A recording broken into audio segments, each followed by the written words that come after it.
मला एक गोष्ट सांगायची आहे की पूजा खेडकर प्रकरणामध्ये महाराष्ट्र अख्ख्या देशामध्ये बदनाम झालाय आणि आता जी कष्टाने गोरगरिबांची मुलं महाराष्ट्र लोकसेवा आयोगाची परीक्षा देत असतात, त्यासाठी अखंड मेहनत घेतात, त्यातल्या त्यात विशेषतः दिव्यांग विद्यार्थी जे असतात त्यांच्याबाबत त्यांचा जो अधिकार आहे तो हिरावून घेत अनेक लोक अशा पद्धतीनं खोटे कागदपत्र किंवा खोट्या पद्धतीनं पास होऊन आपण त्यात कसे उत्तीर्ण आहोत किंवा कसे कॅपेबल आहोत हे दाखवण्याचा प्रयत्न करतात.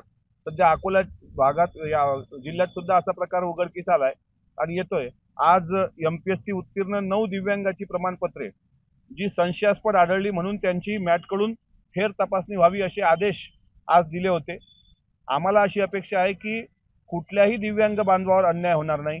काही पोरं पैशाच्या जोरावर हे सर्टिफिकेट मिळून महाराष्ट्र लोकसेवा आयोगाची नोकरी घेऊन सरकारच्या सर्व योजनांचा लाभ घेऊ शकतात.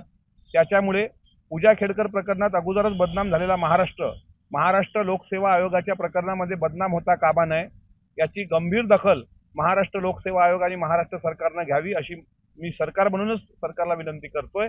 आणि दुसरं असं की जर याच्यामध्ये पारदर्शकता नसेल आणि कोण्या विद्यार्थ्यावर अन्याय होत असेल तर या अधिकाऱ्यांवर सुद्धा कठोर कारवाई झाली पाहिजे. कारण हे प्रकरण पाहिजे तेवढं सोपं वरवरून वाटत असलं तर याची पाळंमुळं फार खोलवर गेलेली आहेत. त्याच्यामुळे कोण्याही विद्यार्थ्यावर अन्याय होणार नाही. विशेषतः दिव्यांग विद्यार्थ्यांचा हिस्सा जर कोणी खाऊन घ्यायचा प्रयत्न करत असेल तर त्याला माफी करू नये, त्याला कडक शासन झालं पाहिजे अशी माझी मागणी आहे. एबीपी माझा, उघडा डोळे बघा नीट.